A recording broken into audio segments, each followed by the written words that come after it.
예,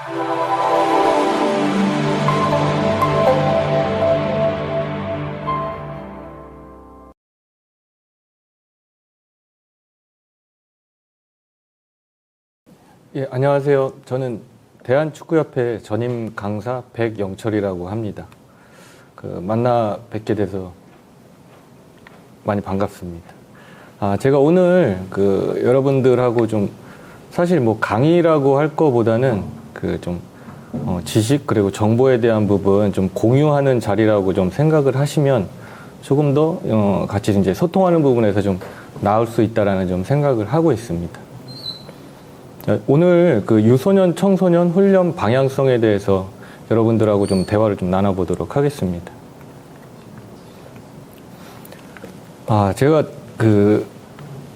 은사님 통해서 몇 해 전부터 좀 책을 좀 해마다 좀 구입해서 좀 보는 것들이 있는데요. 그 중에 좀 하나가 트렌드 코리아라고 김난도 교수님이 좀 이렇게 발간을 하시는 부분들이 있습니다. 그 부분에 제가 몇 년을 이렇게 보다 보니까요. 그 책에서 제가 실제로 경험하지 못했던 부분들을 간접적으로 좀 경험할 수 있는 부분, 그 정보를 얻을 수 있는 부분들이 좀 상당히 좀 좋더라고요. 그 중에 2023년도 그 키워드 중에 뭐 다양한 것들이 있는데요. 선제적 대응 기술이라는 게 저한테는 좀 이렇게 확 와닿더라고요. 이 말인즉슨 앞으로 이제 일어날 일들에 대한 부분들을 제가 어떻게 선제적으로 좀 준비할 수 있는지, 그리고 그 부분에 대해서 어떻게 더 좋은 방향으로 설정을 할 수 있을지에 대한 부분들입니다. 그래서 요게 일반적으로 사회에서 일어날 수 있는 부분들을 이야기하지만 축구에도 적용할 수 있는 부분들이 상당히 좀 많더라고요. 그래서 그 부분들에 대해서 좀 이야기를 나눠보도록 하겠습니다. 자, 과거 축구, 그리고 현재 축구, 그리고 앞으로의 미래에 대한 축구에 대한 것들. 그리고 사실 과거에도 그렇고 지금 현재도 그렇고 앞으로도 그럴 겁니다. 골대는 두 개고 공격은 득점을 하기 위해서 준비할 거고, 또 수비는 실점을 하지 않기 위해서 준비할 거라는 건 이거는 변하지 않을 것 같습니다. 단 그 안에서 이루어지는 일들은 과거 축구, 그리고 현대 축구, 그리고 또 앞으로의 축구 상당한 변수와 변화가 있을 거라고 생각을 하고 있습니다. 그래서 이런 부분들 또한 저희가 어떻게 선제적으로 준비할 수 있는 건지를 좀 확인하도록 하겠습니다. 자, KFA 대한축구협회 이 방향성에 대해서 저희가 상당히 좀 고민을 많이 하고 있었습니다. 그래서 저희 전임 지도자 파트, 그리고 전임 강사, 그리고 워크숍을 통해서 앞으로 우리 대한축구협회의 방향성에 대한 부분을 좀 정립을 한 부분들을 선생님들하고 좀 같이 공유를 좀 하고 싶어서 이렇게 좀 정리를 해봤습니다. 자, 프로액티브 플레이, 능동적인 플레이입니다. 말인즉슨 앞으로의 일어날 상황들에 대한 부분들을 내가 예측하고 또 그 예측한 부분을 정확한 퍼포먼스를 통해서 플레이할 수 있는 부분들이라고 생각을 하시면 됩니다.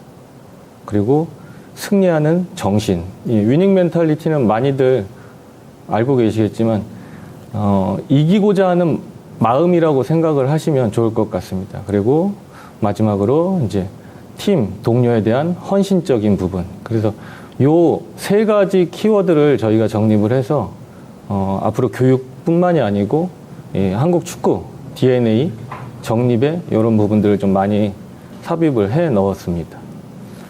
자, 이 능동적인 플레이, 그리고 승리하는 정신, 팀, 동료, 헌신에 대한 부분들 이렇게 우리 협회뿐만이 아니고 해외에서도 많이 적용을 하는 부분들인데요. 자, 그렇다라고 하면 이 부분들을 어떻게 선수들하고 소통하고 또 플레이를 발전시킬 수 있을 건지에 대한 좀 세부적인 부분들을 정리한 부분들입니다. 자, 능동적인 플레이는 첫 번째, 미리 상황 인식하고 이제 결정, 그리고 퍼포먼스를 통해서 또 성공. 물론 모든 플레이가 성공에 이르기까지는 매우 큰 노력이 필요할 거라고 생각을 하고 있습니다.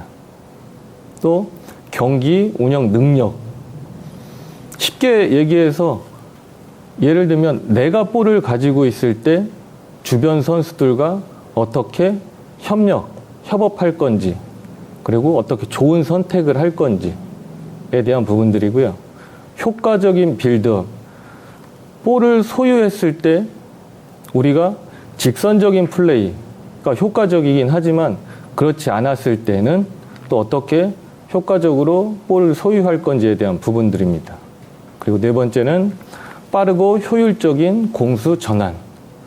현대 축구에서 마법의 시간이라고도 하죠. 이 전환이라는 부분들은 사실 상대가 정비가 되어 있는 상황에서 공격에서 득점을 하기는 매우 어렵습니다. 이런 부분들에서 공수 전환에 대한 부분들이 매우 좀 화두가 되고 있죠. 그래서 어떻게 좀 더 빠르고 효율적으로 공격과 수비 전환할 것인지에 대한 부분들입니다. 그리고 볼 소유 상황 속에서의 빠른 판단, 공격수의 수비를 어떻게 속일 것인지, 그리고 파이널 서드에서 기회 창출은 또 어떻게 할 것인지, 뭐 솔로가 될 수도 있고 연계 플레이, 또 콤비네이션 플레이를 통해서 어떻게 기회 창출을 할 것인지에 대한 부분들입니다. 그리고 마지막에는 이제 마무리에 대한 부분들이죠. 그 안에는 이제 자신감도 필요할 거고 내가 할 수 있다는 이제 확신도 중요합니다. 수비의 위치 선정 또한 매우 좀 중요합니다. 그래서 상대의 공격 플레이를 예측하고 어떤 형태로 공격에 들어오는 걸 또 내가 어떻게 어떤 포지션에서 수비 위치에서 대응 또 블록할 건지에 대한 부분들입니다. 그리고 지속적인 이제 스캐닝은 이제 인지에 대한 부분들이라고 생각을 하시면 됩니다. 자, 두 번째는 이 위닝 멘탈리티에 대한 부분들입니다. 그럼 승리하는 정신이 뭐냐라고 물었을 때는 1대1 상황에서 이길 수 있다라는 확신입니다. 상대하고 1대1 상황에서, 공격과 수비에서. 그리고 50대 50의 상황에서 볼 소유를 의지에 대한 부분들입니다.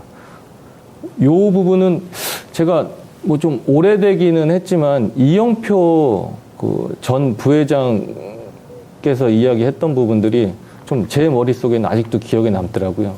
본인이 내가 운동장 나갔을 때 상대와 나 중간에 볼이 떨어졌을 때 저 볼을 나는 꼭 내 볼로 만들고 싶다라는 이야기를 했을 때 그럼 이 이야기가 맞다. 틀리다의 문제는 아니지만 공감이 되더라고요. 그 이야기를 들었을 때. 그래서 50대 50 상황, 네 볼 내 볼이 아니었을 때 저 볼을 내가 꼭 쟁취하겠다라는 강한 의지가 좀 중요합니다. 그리고 민첩한 움직임, 넘어졌을 때 또 바로 일어날 수 있는 움직임. 이런 부분들이 좀 매우 중요합니다. 현재 유소년 경기 대회를 좀 많이 참관을 하고 있습니다. 협회 전임 지도자 그리고 전임 강사들이. 예전과 조금 다른 부분은 이런 멘탈적인 부분에서 그 전보다는 조금 더 선수들이 보완을 해야 되지 않을까라는 좀 생각은 하고 있습니다. 그 부분은 축구를 가르치는 지도자뿐만이 아니고 지금 현대 사회에서 이제 아이들 교육에 대한 부분, 훈육에 대한 부분들도 배제할 수는 없을 것 같다라는 생각은 좀 들더라고요. 그래서 현장에서 지도를 하고 계신 지금 여러 선생님들이 계실 텐데 아이들 교육시키고 또 다양한 부분들 세심하게 준비하시는 부분들에 있어서 어려움이 많을 거라는 생각은 좀 많이 하게 되더라고요. 자, 그리고 폭발적인 스피드와 체력, 그리고 상대의 강팀과 약팀, 차이를 두지 않고 내가 준비한 것들을 실제 경기 상황에서 실행할 수 있는 부분들입니다. 그리고 기동성, 그리고 바디 컨택, 그리고 포기하지 않는, 마지막까지 포기하지 않는 정신. 이렇게 그 협회에서는 능동적인 플레이, 그리고 승리하는 정신을 좀 정리했습니다. 마지막으로 이 팀과 동료에 대한 헌신입니다. 동료 커버하는 부분들, 공격 시 이제 어떻게 도울 건지에 대한 부분, 공격수의 수비 역할, 그리고 스트라이커의 볼 압박들. 요 다양한 요소들이 좀 존재를 합니다. 그래서 선수들한테 지도자로서 무언가 안내를 하고 그 코칭을 할 때는 좀 구체적으로 좀 단어 선택을 해서 전달을 하는 게 훈련 그리고 경기에 그 효과를 좀 높이는 데는 도움이 될 수 있을 거라는 생각을 하고 있습니다. 그래서 이렇게 좀 세부적인 사항들을 나열을 해서 전달을 하는 부분들입니다. 자, 이 부분은 이 페이지는 좀 다른 그 컨퍼런스나 발표에서도 좀 많이 사용했던 자료들인데요. 혹시나 이제 선생님들이 그런 시간들이 없어서 이런 정보를 공유하지 못한 부분이 있을 것 같아서 좀 준비를 했습니다. 이 자료는 2022년 카타르 월드컵에서 그 TSG 그룹에서 발표를 한 내용들입니다. 그래서 현대 축구는 축구 지능이 매우 좀 전과는 좀 더 발전했다라는 부분들입니다. 첫 번째는 볼 소유 컨트롤에 대한 부분들입니다. 이제 포지션에 대한 부분들이고요. 두 번째는 이제 플레이 국면. 플레이 국면은 공격과 수비, 그리고 공격 전환, 수비 전환, 그리고 세트 피스. 이런 축구 경기에서 나올 수 있는 상황들에 대한 부분을 정리한 부분들이에요. 그리고 볼 리커버리 타임. 요거는 우리가 볼을 잃었을 때 다시 재차 볼을 탈환하는 부분, 요 시간을 이야기합니다. 그리고 라인 브레이크에 대한 부분들이 좀 많이 강조가 됐고요. 그 라인 브레이크 할 때도 미드필드와 수비 라인 사이에서 이제 볼을 받는 부분을 이제 리셉션이라고 좀 정리를 했습니다. 피파에서는. 그리고 수비 라인 높이와 팀 간격에 대한 부분도 많이 강조가 됐고, 팀의 형태에 대한 부분도 매우 좀 강조를 했습니다. 이 팀의 형태에 대한 부분을 좀 더 말씀드리자면, 우리가 포메이션이 존재를 하죠. 근데 4-4-2 포메이션을 우리가 사용을 한다고 해도 공격과 수비의 형태는 달라진다라는 부분입니다. 그래서 4-4-2라고 해도 공격할 때는 3백, 그리고 비대칭으로 빌드업을 하는 팀들도 많고요. 4-4-2 기본 포메이션을 사용을 하더라도 수비 상황에서는 좀 더 수적으로 안정성을 두기 위해서 5백을 형성한다든지 극단적으로 6백을 형성한다든지에 대한 부분들입니다. 그래서 팀의 형태는 공격과 수비 상황의 다름을 이제 이야기하는 부분입니다. 그리고 이제 파이널 서드 진입에 대한 부분들인데요. 요거는 우리가 득점을 하기 위해서 마지막 이제 파이널 서드까지 어떻게 진입하는지에 대한 부분들, 그리고 실수 유발에 대한 부분들, 볼 압박에 대한 부분들입니다. 그러니까 월드컵 TSG 그룹에서 이런 부분들을 좀 세세하게 좀 분석을 한 것들이요. 사실은 그 내용들이 너무 방대해서 저희가 이제 좀 축약해서 이렇게 전달을 하는 부분입니다. 자, 처음에 볼 포지션에 대해서 나왔었는데요. 요 볼 소유 그리고 경기 결과 상관관계를 요 도표로 한번 정리를 해본 것입니다. 그래서 16강 16경기 모든 경기랑 아르헨티나 그리고 프랑스 전 경기 25경기 결과를 이렇게 도표로 좀 나타난 부분들이고요. 실제로 2010년 월드컵이죠. 스페인. 그리고 2008년 유로 2008에서도 스페인. 그리고 우승팀이죠. 그때 당시만 해도 티키타카라고 해서 볼 소유를 좀 점유율을 좀 높여서 상대를 제압하는 그 플레잉 스타일이 화두가 좀 많이 됐었죠. 그리고 거기에 따라서 우리 아시아권도 마찬가지고 뭐 프로팀, 유소년 상관없이 그런 포지션에 대한 부분들을 좀 많이 신경을 썼던 걸로 기억을 하고 있습니다. 그리고 실제로 훈련이나 이제 경기도 그런 형태의 모델들이 좀 많이 적용이 됐었고요. 근데 실제로 이번 월드컵에서는 7경기 볼 점유율이 높은 팀이 패배한 경우들이 있습니다. 그리고 6경기는 이제 기타고 12경기는 볼 점유율이 낮은 팀이 이제 승리를 한 부분들입니다. 그래서 축구 경기에서 볼 점유율이 결과를 도출해낸다라는 건 아니다라는 요 부분들이 이번 월드컵에서 좀 확인이 됐습니다.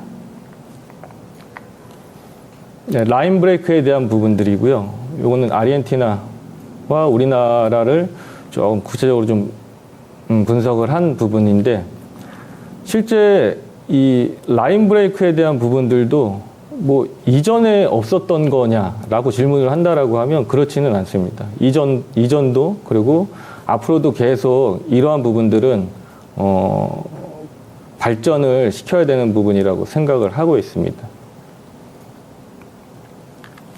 그래서 라인 브레이크에 대한 뭐 다양한 이제 방법에 대한 부분들인데요. 요즘은 그 유닛을 이렇게 나눠서 분석을 합니다. 그래서 상대 뭐 예를 들면 이제 수비 블럭이라고 이해를 하시면 좋을 것 같습니다. 그래서 유닛이 4개의 블럭으로 나뉘어진 이제 팀도 있고, 또 3개의 유닛으로 나눠진 팀도 있고, 2개의 유닛으로 좀 나눠진 팀도 있습니다. 그래서 앞서 말씀드렸던 것처럼 6-4의 형태, 이제 2개의 블럭을 형성하는 수비 형태가 존재하고, 4-4, 예를 들면 4-4-2 형태라고 하면 이제 3개의 유닛, 이제 블럭이 형성이 되겠죠. 그리고 4-2-3-1 형태라고 하면 이제 4개의 블럭이 형성이 될 거고, 그래서 이런 블럭을 어떻게 무너뜨릴 건지에 대한 것들이 매우 중요하게 생각을 하고 있습니다. 그래서 이 수치들은 시도하고 성공한 부분들을 이렇게 정리한 부분들인데요. 이 방법도 우리가 라인을 깨기 위해서 할 수 있는 것들이 오버에 대한 부분, 쉽게 얘기해서 우리가 머리 위로, 선수의 머리 위로 패스를 하는 부분들, 그리고 또 하나는 이제 상대 수비와 수비 사이를 통과하는 이제 패스, 그리고 측면에서의 이제 어라운드가 나올 수 있습니다. 그래서 어라운드는 언더 또는 오버랩 같은 부분을 생각하시면 됩니다. 자, 그리고 요 득점에 대한 부분 분석한 것들입니다. 그래서 마지막 이 파이널 서드에서 어떻게 득점이 나오는지, 그리고 어느 지역에서 어느 분포가 있는지에 대한 것들입니다. 그래서 실제로 저희가 1번과 2번, 4번 그 지역에서 득점이 가장 많이 나오고 있습니다. 그리고 1번, 2번, 4번 중에도 이제 1번 지역에서의 득점이 가장 많이 나오고 있습니다. 제가 이 도표를 보면서 좀 느낀 부분은, 저희가 실제 그럼 훈련은 어떻게 준비를 하고 있는지를 좀 질문을 하게 되더라고요. 제 스스로한테.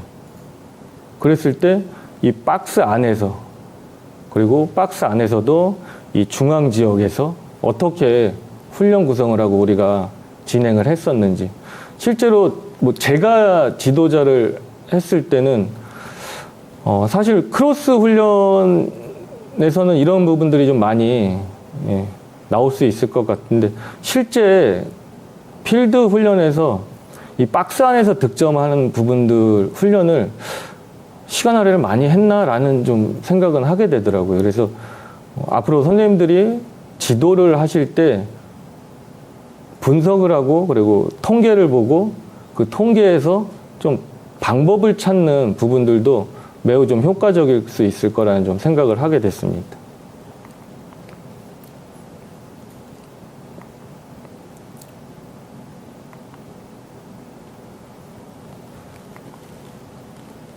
자, 전술적 변화 그리고 체력 요구사항 이런 부분들도 사실 피지컬 파트나 분석 파트에서 상당히 세부적으로 요즘은 그 분석을 많이 하고 거기에 따라서 정보를 좀 많이 얻고 있습니다.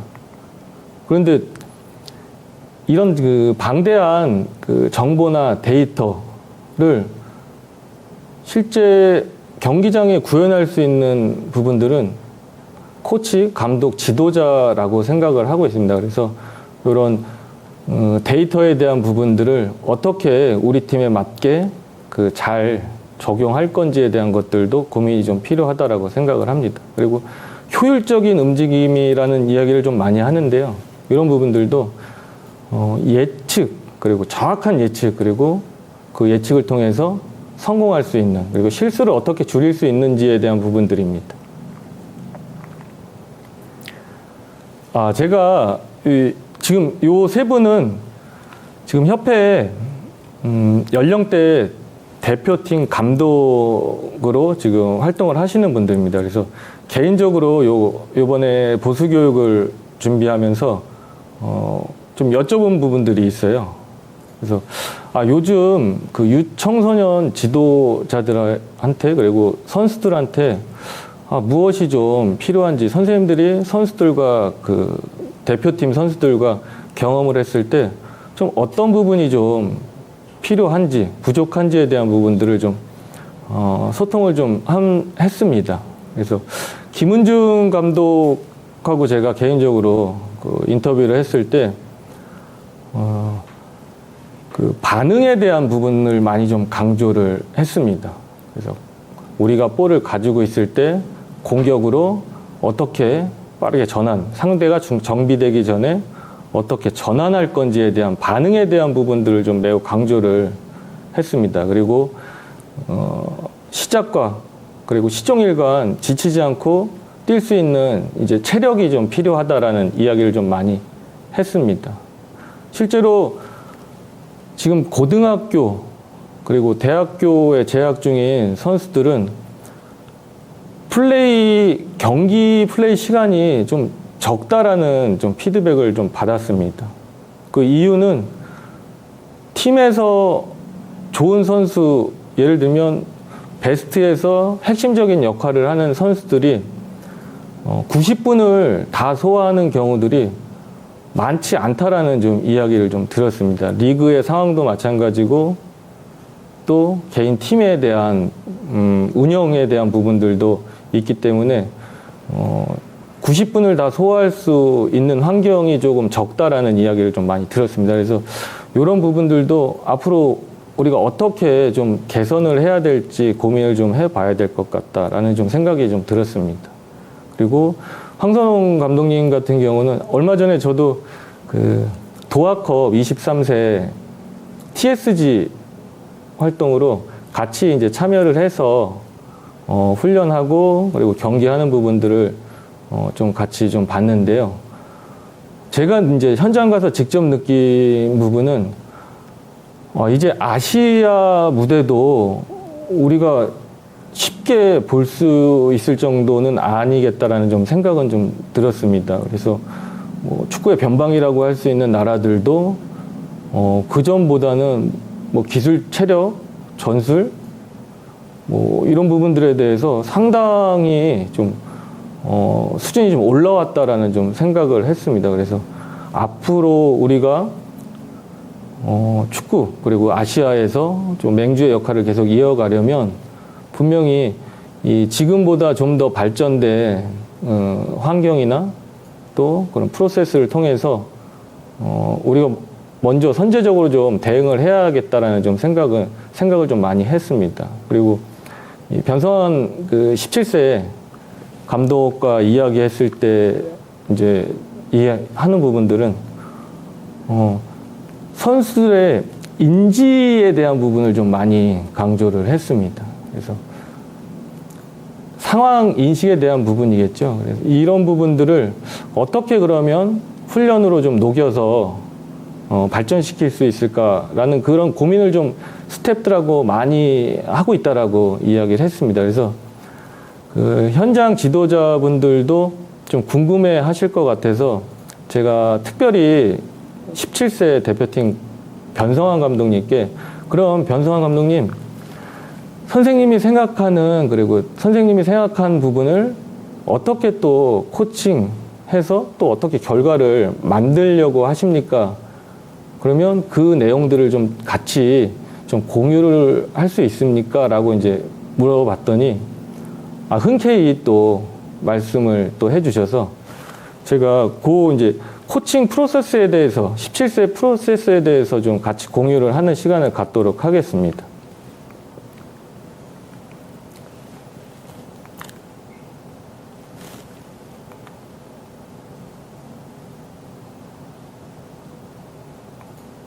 자, 여기 앞에 확인할 수 있듯이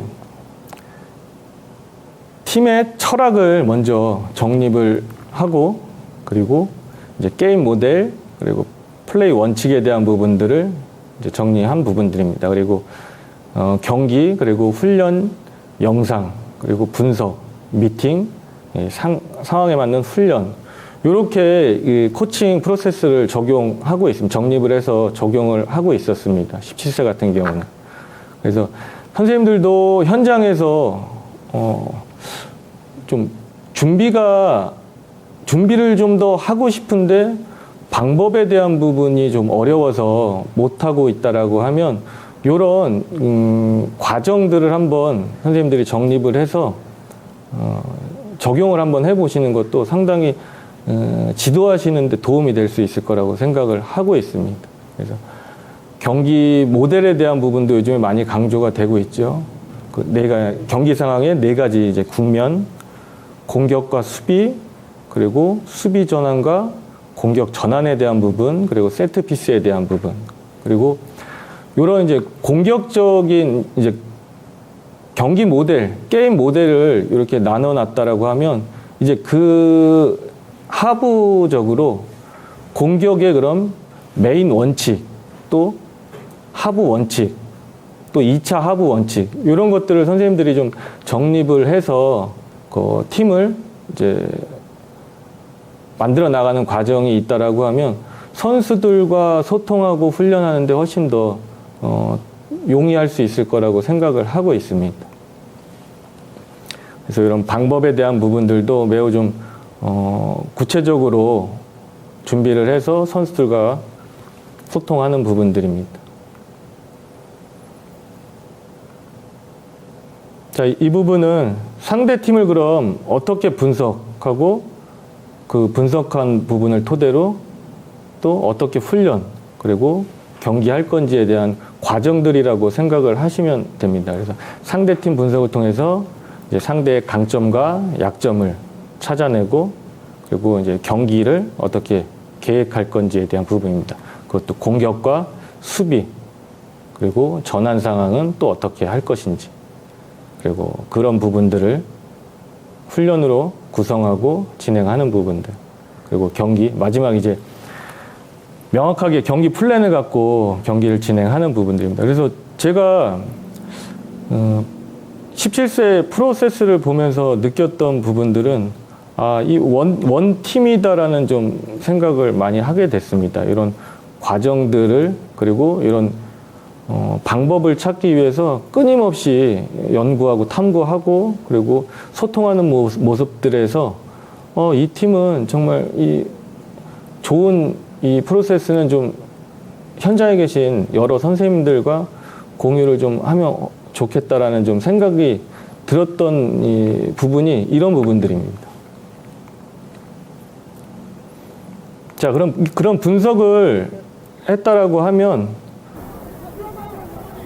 그럼 어떻게 이 공략할 건지, 대응할 건지에 대한 부분들도 구체적으로 이렇게 정리한 부분입니다.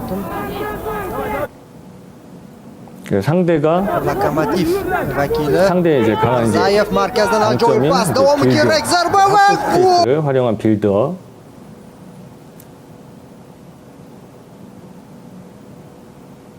그래서 상대가 잘하는 강점을 그러면 어떻게 대비할 건지에 대한 부분입니다.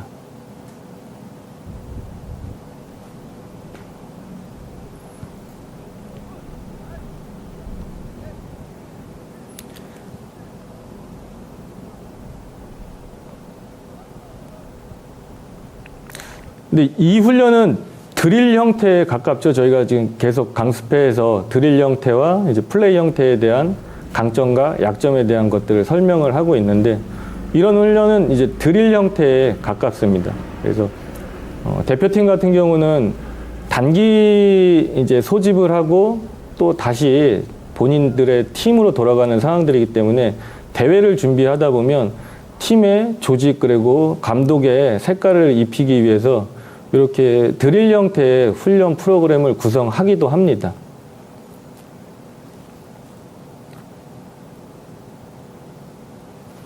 이 부분은 이제 수비 방법입니다. 그래서 상대 후방 빌드업에 대한 부분이고요. 어떻게 수비할 건지에 대한 이제 구체적인 포지션별 역할에 대한 부분들을 선수들과 이제 정리를 해서 소통하는 부분들입니다. 그래서 하이 프레싱이죠. 이 부분은 상대 진영에서의 이제 압박.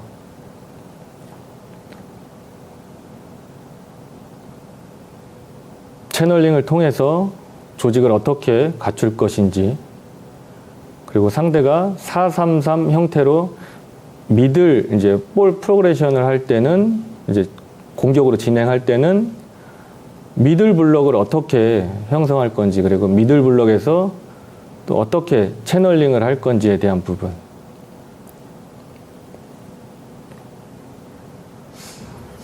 요런 이 디테일함이 상당히 좀 긍정적이더라고요. 준비를 하는 과정에 있어서.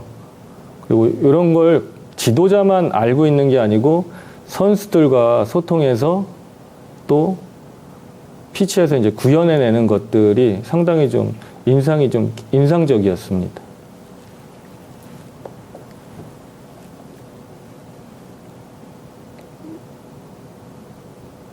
상대의 이제 롱볼에 대한 대비도 마찬가지고요.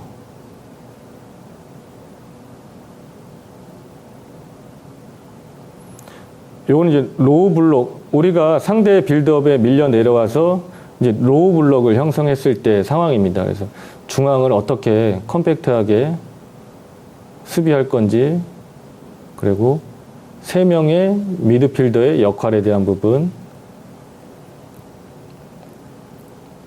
상대의 주요 이 공격 루트에 대한 부분을 어떻게 미연에 방지하고 또 대응할 건지에 대한 부분들입니다. 측면에서의 상황은 또 어떻게 우리가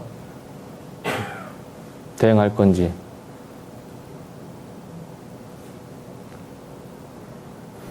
자, 이런 부분들을 애니메이션으로 준비를 해서 이제 실제 미팅 후에 훈련을 하는 모습들입니다. 물론 이 또한 이 훈련도 드릴 형태의 훈련이라고 이해를 하시면 좋을 것 같습니다. 그래서 실제 공격과 수비 전환 상황이 일어나는 상황은 아닙니다. 그래서 드릴 형태입니다. 그래서 패턴, 반복이 되는 부분들, 그리고 우리 팀의 팀 조직 훈련을 할 때 필요한 부분들이죠.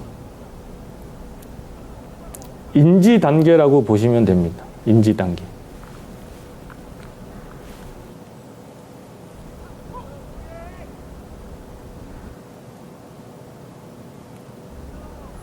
자, 포백과 3명의 미드필더, 그리고 3명의 공격수들이 미들 블록을 했을 때 또 어떻게 조직적인 수비를 할 건지에 대한 부분입니다.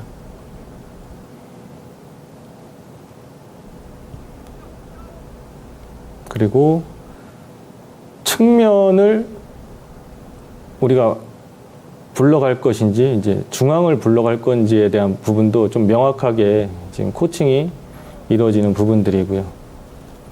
실제로 이 선수들과 이야기를 해보면 사실 그 팀의 준비가 어느 정도 돼 있는지가 좀 명확하게 나오는 것들이 있습니다. 그래서 지도자들도 내가 하고 있는 것이 무조건 답이다라는 생각보다는 주변에 사람들의 피드백을 받아서 좀 더 발전적으로 나가는 상황들이 좀 많을 수도 있다라는 생각이 좀 들기는 하더라고요. 그래서 이 부분에 이제 분석하고 분석을 토대로 훈련을 했던 부분들이 이제 경기장에서 이제 구현되는 상황들입니다. 그래서 실제 이제 경기 상황입니다.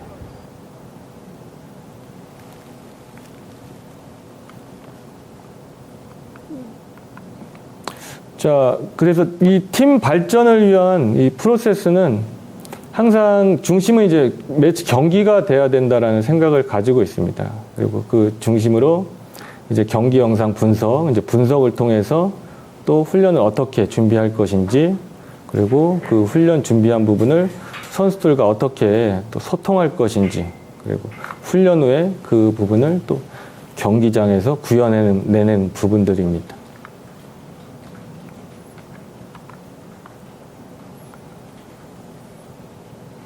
물론 그 팀마다 여기 지금 온라인으로 접속해서 저하고 같이 지금 소통을 하시는 분들도 물론 그 다 다를 거라고 생각을 하고 있습니다. 환경이나 내가 활용할 수 있는 이제 자원이나.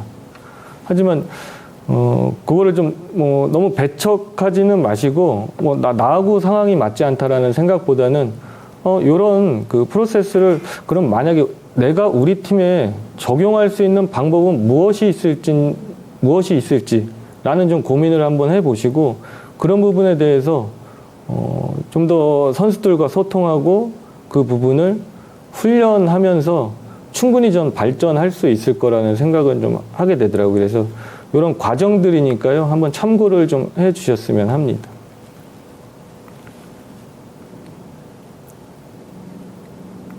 자, 이 부분은 이제 빌드업에 대한 부분입니다. 아까는 이제 수비에 대한 부분을 좀 명확하게 나눠서 했던 부분이고요. 이 부분은 이제 공격에 대한 부분입니다. 공격 전개에 대한 부분.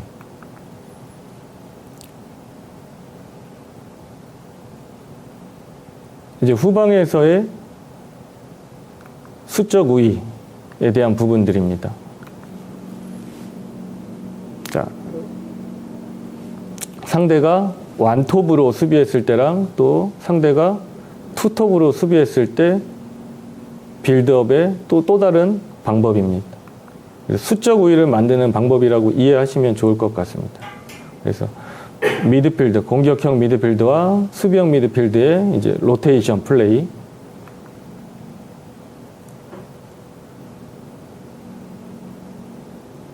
또 측면에 우리가 빌드업이라고 해서 다 그 컬렉티브 이제 집단적으로 패스에 의한 그 빌드업만 패스에 의한 공격 전개만이 이제 빌드업이라는 생각은 좀 안 하고 계실 거라고 생각을 하고 있습니다. 그러니까 짧은 패스 그리고 롱볼 그러니까 상대의 수비 형태에 따라서 선택을 하는 부분이지 패스에 의한 것이 빌드업 축구다라는 정의는 아니라는 건 꼭 좀 전달을 해드리고 싶어서 이렇게 좀 말씀을 드립니다. 그래서 상대를 어떻게 유도하고 우리가 원하는 방향으로 공격 전개할 건지에 대한 부분들입니다.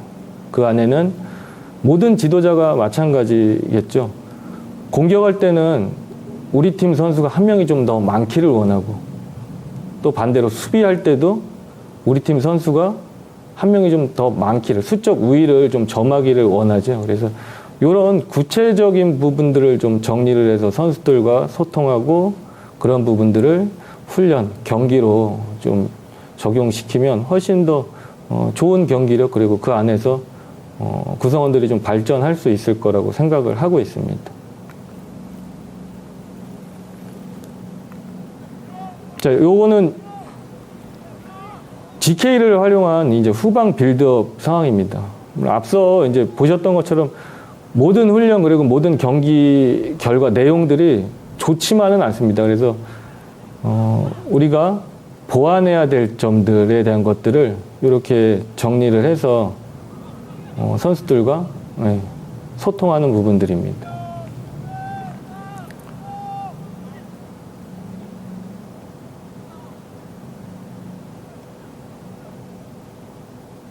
이제 형태에 대한 부분이죠. 이 부분은 이제 포지셔닝에 대한 부분이고요.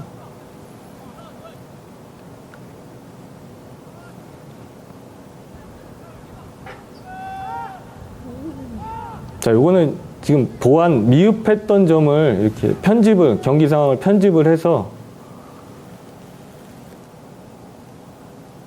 해결책, 방법에 대한 부분을 좀 찾는 내용이라고 보시면 됩니다.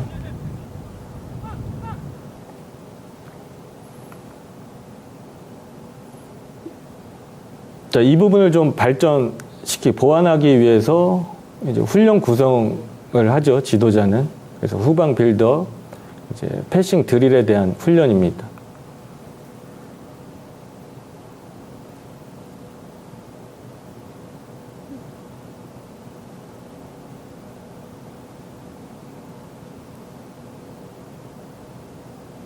이 애니메이션 확인하시면 뭐 어떤 것을 지도자가 원하는지 좀 명확하게 좀 보실 수 있을 겁니다. 그래서 빌드업 상황의 측면으로 어떻게 수적 우위 또는 형태를 갖춰서 공격 전개할 건지에 대한 부분들입니다.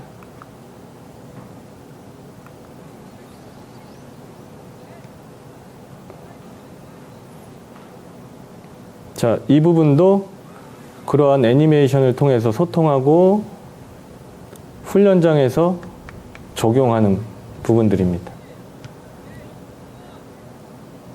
이 또한 드릴 훈련입니다.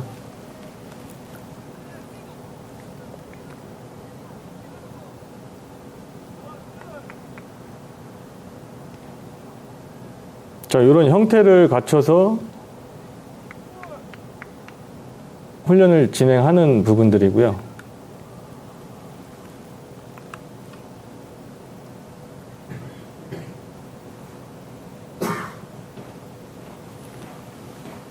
이 훈련도 후방 빌드업 패턴에 대한 진행입니다. 그래서 실제로 피치에서 이루어지는 부분을 이제 드릴 형태로 진행을 하는 부분입니다.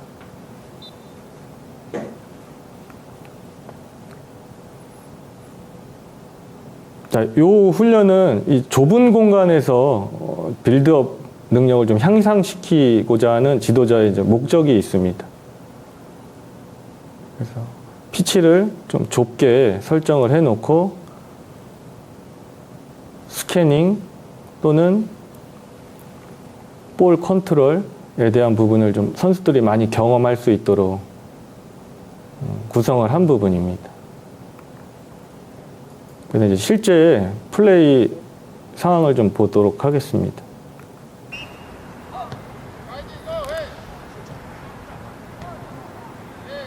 좁은 공간에서의 볼 컨트롤 능력들, 패스 컨트롤, 또 리시빙, 그리고 형태에 대한 부분, 바디 쉐입에 대한 부분들이 이제 복합적으로 경험을 할 수 있겠죠. 이런 형태의 훈련을 진행을 하면.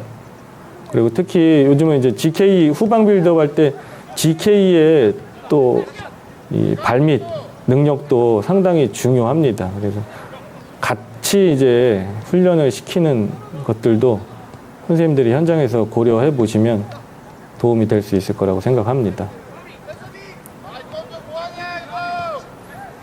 이렇게 구성을 해 놓으면 사실 지도자가 밖에서 돌아서라, 패스해라, 서포트해라 할 필요가 없겠죠. 선수들은 이 안에서 다양한 것들을 경험을 하고 또 물론 뭐 성공을 할 수도 있지만 실패를 통해서 발전하는 상황들이 있을 수 있습니다. 그래서 어떻게 지도자가 그 목적을 가지고 훈련 구성을 하는지 그 훈련에서 또 어떤 것들을 선수들이 좀 경험을 할 수 있게 해줄 것인지에 대한 것들은 많은 좀 고민이 필요하고 노력도 필요할 거라고 생각을 합니다.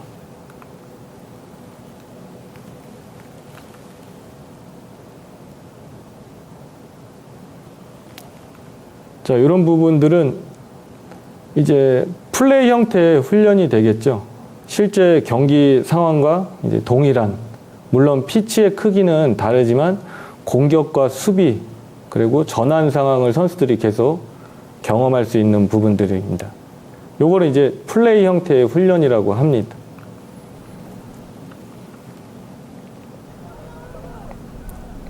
경기 모델과 플레잉 스타일 그리고 전술적인 부분은 같지만 지금 하는 훈련은 이제 상대의 실제 압박이 있는 실제 경기 상황과 흡사하죠.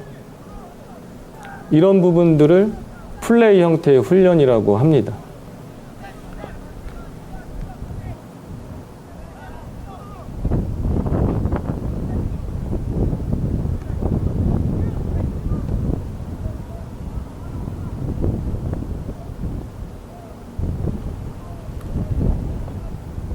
전술적 그 요소들은 분명히 존재를 하고요. 그리고 그 드릴 형태 그리고 플레이 형태의 훈련의 강점과 약점이 존재를 합니다.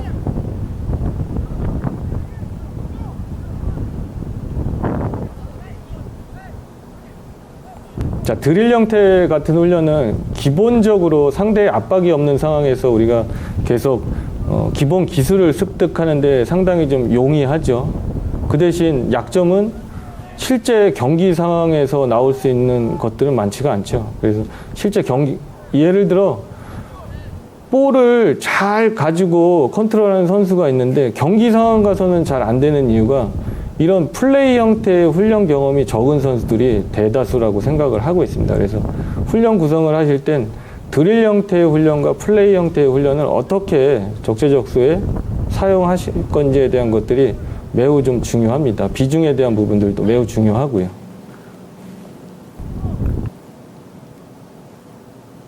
훈련에 대한 부분들은 이렇게 해서 좀 넘어가도록 하겠습니다. 뭐 팀들에서도 많이 하시는 훈련들일 거고요. 단 제가 이제 말씀드리고 싶은 건 드릴 형태의 훈련의 강점과 약점에 대한 부분, 그리고 플레이 형태의 훈련의 강점과 약점에 대한 부분들을 선생님들이 인지를 하고 구성을 하셔야 된다라는 말씀을 좀 꼭 좀 드리고 싶어서 이렇게 드릴 형태의 그리고 플레이 형태의 훈련을 좀 구별해서 말씀을 드리는 부분입니다.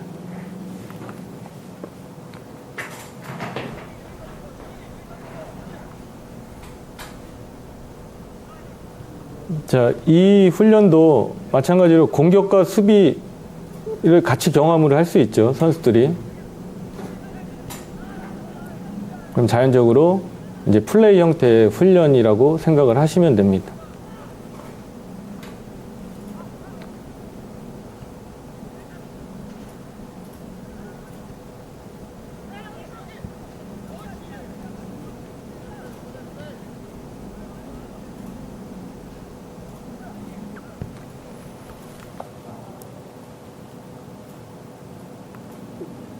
자, 요 영상들은 사실 요 부분을 연령대 대표님들이 좀 민감하게, 대표팀 지도자분들이 좀 민감하게 생각하는 부분인데요. 좀 많이 협조를 좀 구했습니다. 뭐 전술적인 내용들이 좀 삽입이 되다 보니까.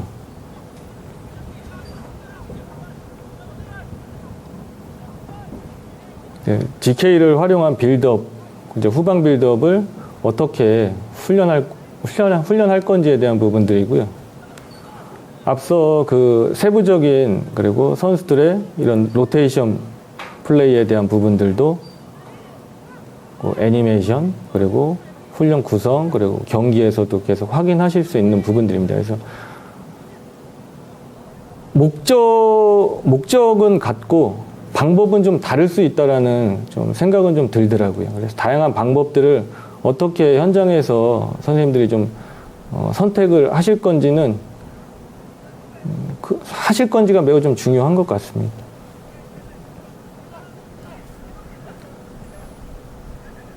그래서 준비했던 것들을 이제 피치에서 구현하는 부분들입니다. 그리고 이 내용들은 코칭 프로세스에 대한 부분입니다. 그래서 어떤 과정을 통해서 내가 그 목표를 달성할 건지에 대한 부분입니다.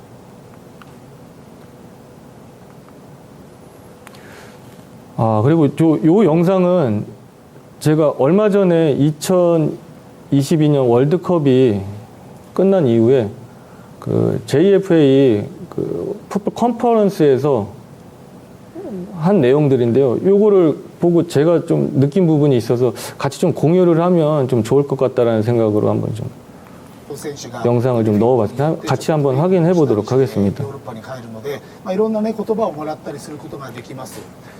이 요시다 이제 일본 대표팀 선수죠. 요시다 선수하고 하세베 선수. 그리고 지금 대담을 나누시는 분은 오른쪽에 화면 오른쪽에 보이는 분이 유스 JFA 유스 디렉터, 그리고 왼쪽이 모리아스 현 일본 대표팀 감독입니다.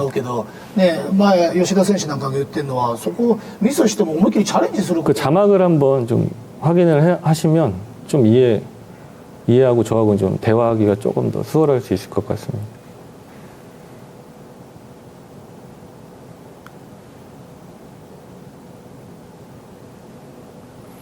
자, 이 내용 중요한 포인트는 실제 경기 상황에서 나올 수 있는 것들을 어떻게 훈련을 할 건지가 저는 이제 그게 핵심이라고 생각을 하고 있습니다. 그래서 우리가 드릴 형태, 플레이 형태에 대한 부분들을 앞서 계속 설명했듯이 상대의 압박, 심한 압박, 그리고 현대 축구에서는 시간과 공간이 부족하고 없다라는 이야기들을 많이 하죠.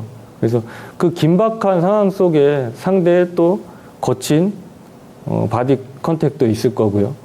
그런 상황을 자주 경험을 해야 된다라는 거죠, 선수들은.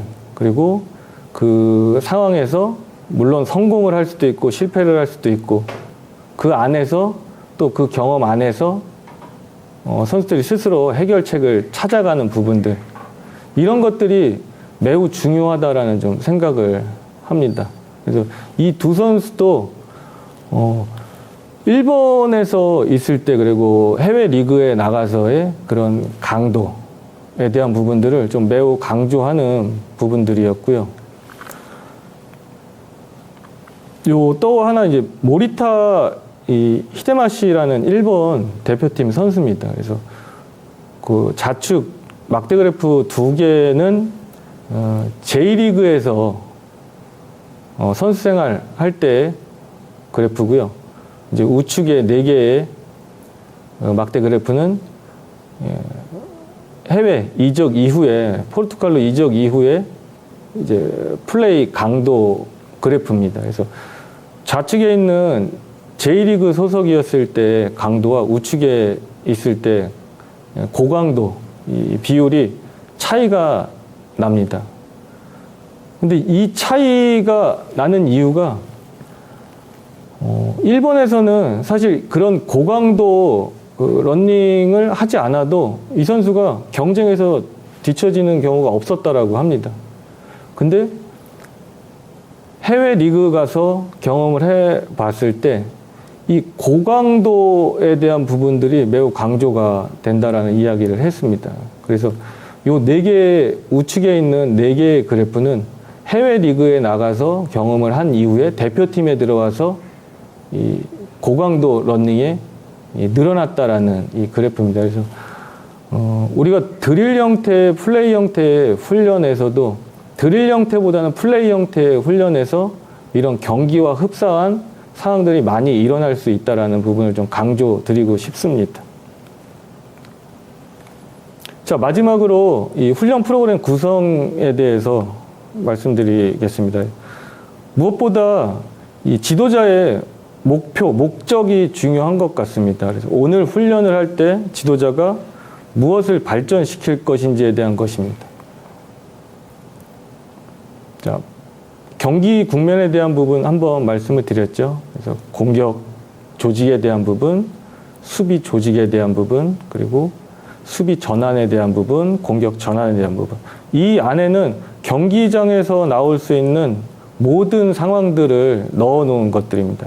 그래서 공격 조직에 대한 부분들은 상대가 하이블록, 하이프레싱을 했을 때 우리가 어떻게 빌드업 할 건지에 대한 부분, 그리고 상대가 중원에서의 압박을 했을 때 어떻게 우리가 공격 전개할 것인지, 그리고 마지막 이제 파이널 서드에서 어떻게 우리가 마무리까지 지을 건지에 대한 부분이고요.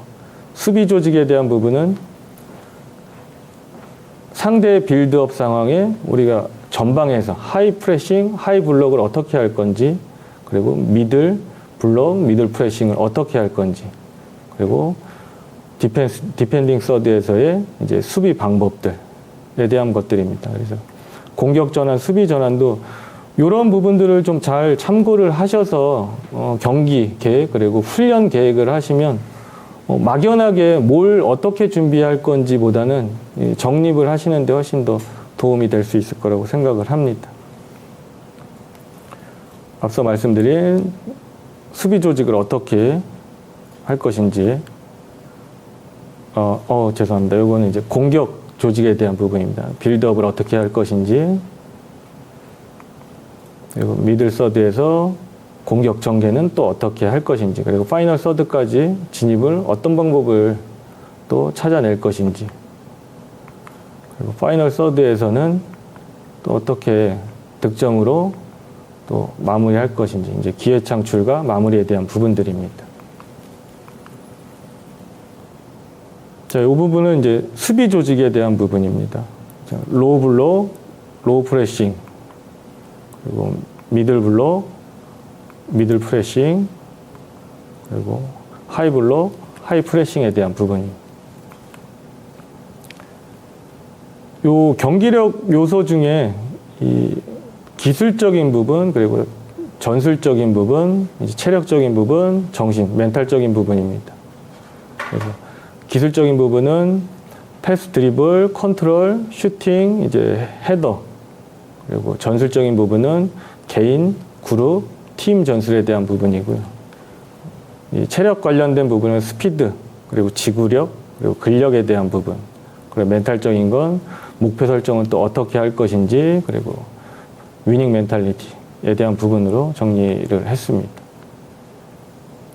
그 전술적인 부분입니다. 지금 여기 화면 보니까 교육을 받은 지 오래된 이제 선배님, 은사님들도 계신 것 같은데요. 요즘은 이렇게 구체적으로 전술적인 부분에 나뉘어서 훈련을 좀 진행을 하고 있습니다.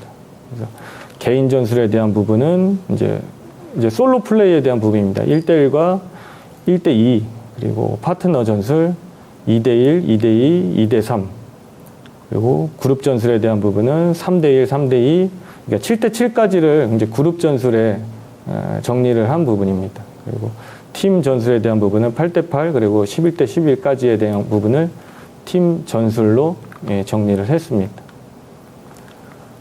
개인 전술에 대한 부분, 그리고 그룹 전술에 대한 부분, 이제 팀 전술에 대한 부분들.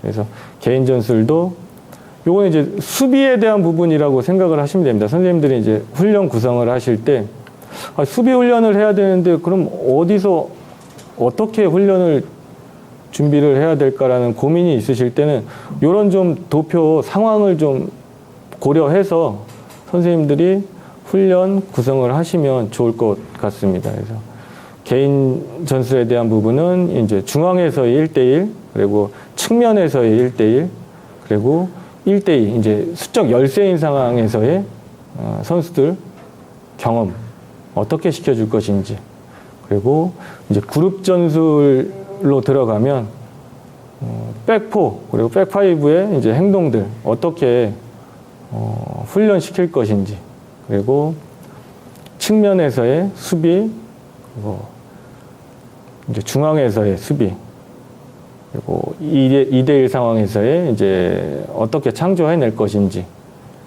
그리고 박스 안에서의 이제 수비 상황, 이제 다양한 것들이 있습니다. 그리고 팀 전술에 관련된 부분은 앞서 말씀드렸던 것처럼 밸런스드 디펜스, 이제 정비된 상황의 수비라고 생각을 하시면 됩니다. 그리고 디펜딩, 이제 디펜스 서드에서 또 어떻게 프레싱 할 것인지, 미들, 하이 프레싱은 어떻게 할 것인지, 그리고 요 카운터 프레싱은 그 용어가 조금 생소하실 수는 있으실 텐데요.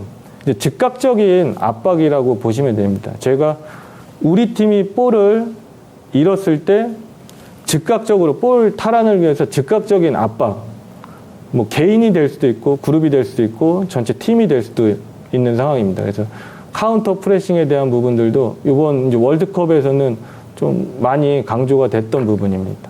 그리고 요 수비 라인, 이제 수비 라인이 이제 내려오면서 어떻게 정비를 할 건지에 대한 부분들, 세트피스에 대한 부분들입니다. 그래서 훈련 준비를 하실 때 이런 다양한 요소들을 고려해서 구체적으로 나열을 해서 선생님들이 좀 지도하시면 훨씬 더 효과적인 훈련이 될 수 있을 거라고 생각을 합니다. 자, 요거는 저희가 만약에 그럼 훈련 구성을 할 때 지도자가 쓸 수 있는 것들이 무엇이 있느냐라는 생각에 이런 것들을 좀 한번 넣어 봤습니다.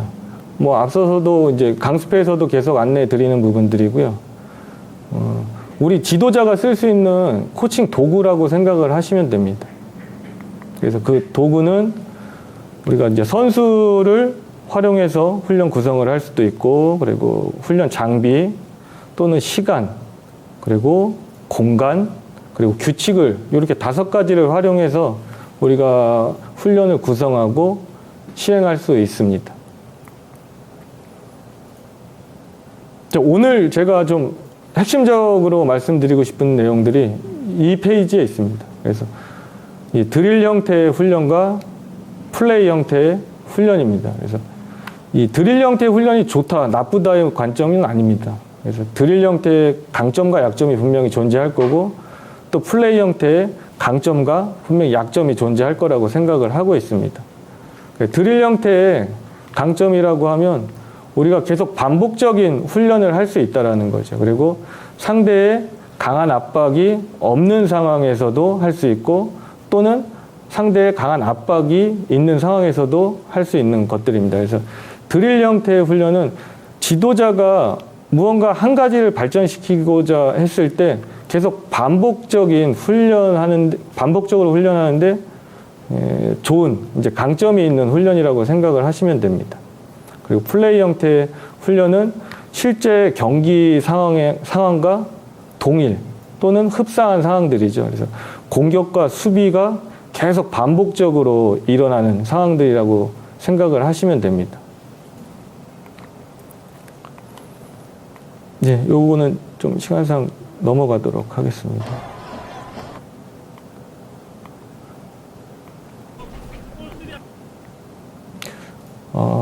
드릴 형태의 훈련 내용입니다. 그래서 우리가 기본적으로 기술 훈련을 할 때는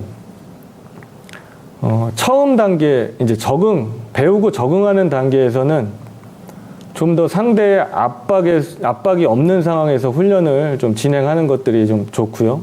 그리고 그런 것들이 이제 적응이 되었을 때는 이제 플레이 형태로 훈련을 구성을 해서 상대의 압박과 그 압박을 벗어나기 위한 행위, 그 실행하는 상황들이 매우 좀 중요합니다. 그래서 이런 훈련 프로그램 구성을 지도자가 어떻게 그 목적을 설정하고 그리고 진행하는지에 따라서 선수들이 경험할 수 있는 부분들은 다양할 수 있다라는 것들입니다. 그래서 여러분들이 고민하고 계신 부분이 상당히 좀 많을 거라고 생각을 하고 있습니다. 실제로 현장에서는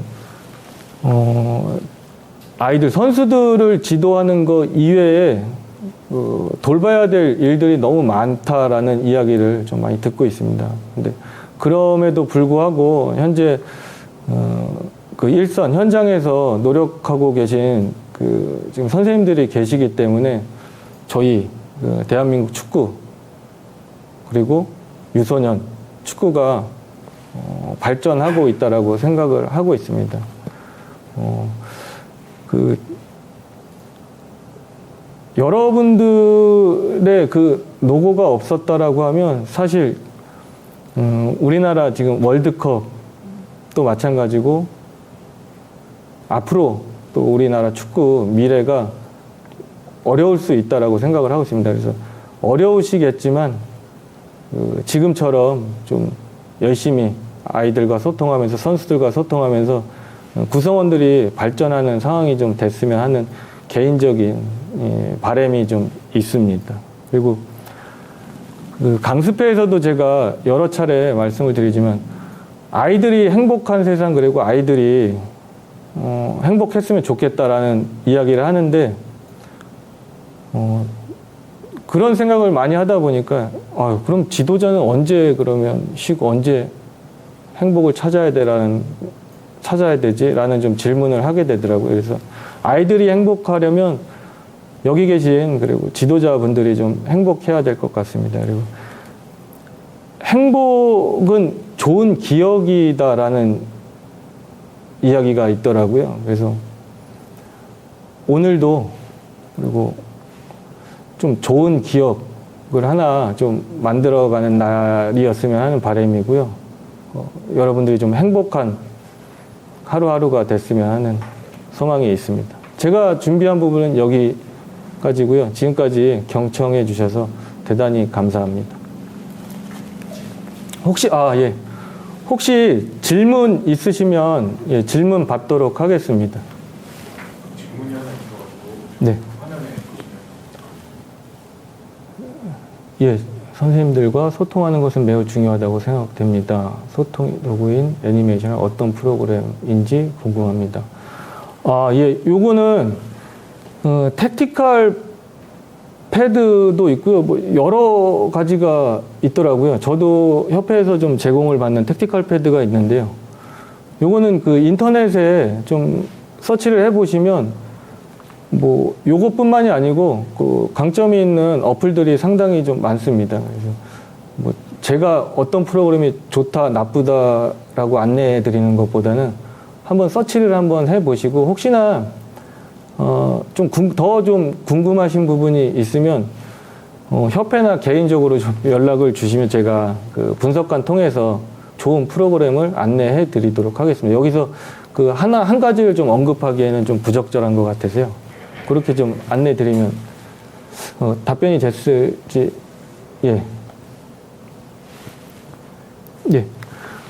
그러면 오늘 그 경청해 주셔서 다시 한번 감사드리고요. 또 다음에 이런 기회가 온다라고 하면 좀 더 준비 잘 해서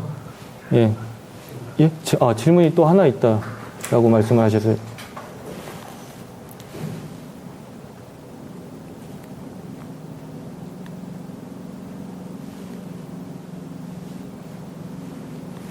지도자의 목표를 달성하기 위해 드릴 훈련을 실시할 때 상대를 분석한 내용이 포함되어야 하는. 이거는 예를 들면 선생님들이 이제 감독이나 코치 생활을 하실 때 대부분 주말 리그가 있다라고 생각을 합니다. 그냥 저희가 훈련을 위한 훈련은 하진 않잖아요. 그러니까 경기를 위한 이제 훈련 단계인데, 제가 드리고 싶은 말씀은 꼭 상대를 분석하고 드릴 형태, 플레이 형태를 구별하는 것보다는, 저희가 이제 강습회에서 안내드린 부분과 이제 동일한데요. 이제 가이드 단계, 어플라이 단계, 트랜스퍼 단계가 있습니다. 전에 이제 교육을 받으셨던 분들은 도입 발전 경기라는 개념으로 이해하시면 좋을 것 같습니다. 그래서 우리가 그 가이드 단계에서도 플레이 형태, 드릴 형태를 구성할 수도 있고요.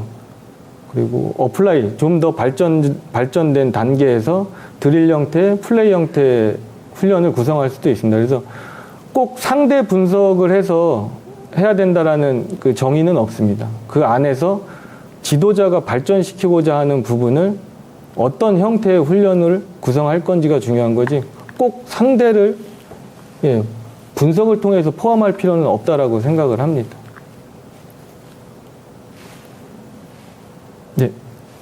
그러면 마지막 질문인 것 같아서요. 이제 마무리하도록 하겠습니다. 그 경청해 주셔서 다시 한번 감사드리고요. 다음에 한번 또 이렇게 화상으로라도 만나 뵙는 날이 오기를 기대해 보겠습니다. 감사합니다.